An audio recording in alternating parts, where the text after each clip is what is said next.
और इस वक्त बड़ी खबर आ रही है कि पाकिस्तान, जहां कुछ ही देर में पाकिस्तान सुप्रीम कोर्ट में विपक्ष की मांग पर सुनवाई भी शुरू होने वाली है। विपक्ष ने पाक नेशनल असेंबली के डेप्यूटी स्पीकर के उस फैसले को चुनौती दी है जिसमें उन्होंने अविश्वास प्रस्ताव को खारिज कर दिया है। लेकिन इसके आगे फसाने, उलझने और भी हैं, क्योंकि राष्ट्रपति ने तो नेशनल असेंबली को ही भंग कर दिया है। ऐसे में स्पीकर के फैसले को भी अगर अवैध सुप्रीम कोर्ट ठहराता है तो क्या उससे नेशनल असेंबली की कार्यवाही फिर से शुरू हो सकती है? संकेत ऐसे हैं कि ऐसा होना मुश्किल है, क्योंकि नेशनल असेंबली को ही प्रधानमंत्री इमरान खान की सिफारिश पर राष्ट्रपति ने भंग कर दिया है। ये तस्वीरें हम आपको दिखा रहे हैं जब नेशनल असेंबली भंग किए जाने के बाद भी विपक्ष के नेताओं ने कार्यवाही की और इमरान खान के खिलाफ उनका दावा है कि 195 सांसदों की वोटिंग हुई है कुछ ही देर में। लेकिन पाक सुप्रीम कोर्ट में सुनवाई होगी और यहीं पर सारा एक्शन शिफ्ट कर चुका है, पहुंच चुका है, क्योंकि इमरान खान के इस मामले में डेप्यूटी स्पीकर के खिलाफ सुप्रीम कोर्ट पहुंचा है एकजुट विपक्ष। और अब डेप्यूटी तो इमरान खान ने एक तरह से ये कहा है कि अमेरिका के हस्तक्षेप की वजह से ये सब कुछ हुआ है। उन्होंने एम्बेसडर के साथ जो उनकी बैठक हुई थी उसके मिनट्स को जारी करके, उसकी डिटेल्स को बताकर अमेरिका को कटघरे में खड़ा कर दिया है। लेकिन कह रहे हैं विपक्ष समझ ही नहीं पाया। अब्दुल समद साहब पीटीआई के नेता हमारे साथ जुड़ रहे हैं, प्रवक्ता है पीटीआई के।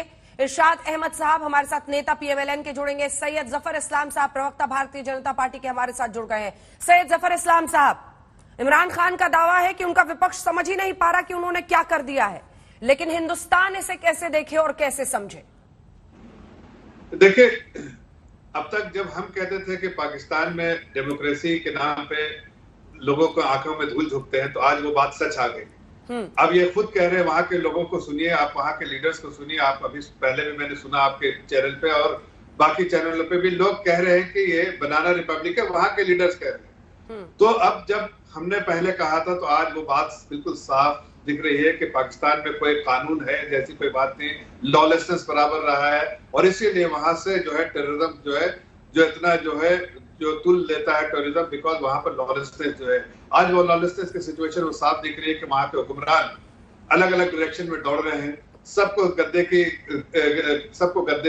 चाहिए, सबको चाहिए पावर हंग्री पीपल जैसे होते हैं। पाकिस्तान जैसी कंट्री उसको बिल्कुल सामने वाज़ेह करती है कि कैसी कंट्री है जहां पर हर लोग पावर के लिए जो है परेशान हो रहे हैं। अब ये दूसरे कंट्री को कटघरे में खड़ा करने से पहले खुद के गरीबे में झांक दीजिए कि उनके ही अपने ही अगर एमपी छोड़ के जा रहे हैं, तो डेमोक्रेसी में एक तरीका होता है, डेमोक्रेटिक प्रोसेस होता है, चुन कर आए, तो आप जो वो फ्लोर टेस्ट होता है, फ्लोर टेस्ट पे आप पास कीजिए।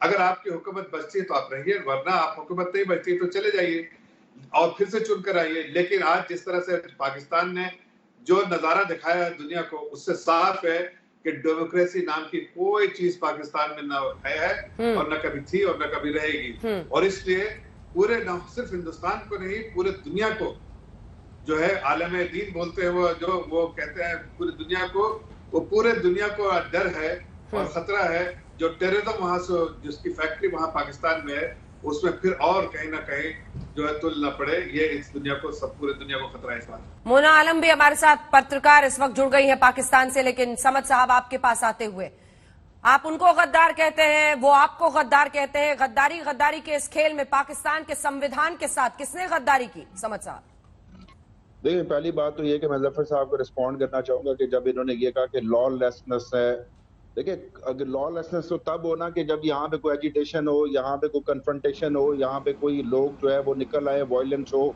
सड़कों पे मुजाहरे हो रहे हो। ये कॉन्स्टिट्यूशनल या पॉलिटिकल क्राइसिस दुनिया में हुआ करते हैं। जब 2000 में अल गोर और बुश का इलेक्शन हुआ था, वहाँ पे वो एक डेडलॉक हुआ जिसको फिर सुप्रीम कोर्ट ने एक वोट के जरिए बुश को विनर करार दे दिया था। इस तरह के पॉलिटिकल क्राइसिस या ट्रांजिशनल फेज में इस तरह के इश्यूज तो आते रहते हैं। यहाँ पे कोई इस तरह से नहीं है कि ऑपोजिशन लीडर ने उठ के किसी और का जो है ना सर फोड़ दिया हो और आप उसको डायरेक्टली रिलेट कर रहे हैं एक टेररिज्म के साथ। ये तस्वीरें आप देख रहे हैं समद साहब, ये तस्वीरें देख रहे हैं, ये पाकिस्तान के पार्लियामेंट की है, आपकी नेशनल असेंबली की तस्वीरें हैं। एक सेकंड सुनिए, पूरी बात सुनिए। स्पीकर किसी और को बना के बिठा दिया, वोटिंग क्या, सुनिए जरा क्या वहां पर नारेबाजी हो रही है, पर सुनाते हैं अपने दर्शकों को। आप सुनिए और समझिए क्यों ये कहा जा रहा है कि अस्थिरता के दौर में पाकिस्तान पहुंच गया। ये जो इमरान के खिलाफ नारेबाजी तक मामला हो उसमें कोई दिक्कत नहीं है, लेकिन उसके बाद वोटिंग भी की, सुनिए। आधी नहीं मिल रही, वो अंदर रो रहे हैं, पैसे मांग रहे हैं। ट्रेन कटर बन गई। जो गद्दार औरतें थी, गद्दार को छोड़ो तो अभी भी नहीं छोड़ेंगे जैसे खान।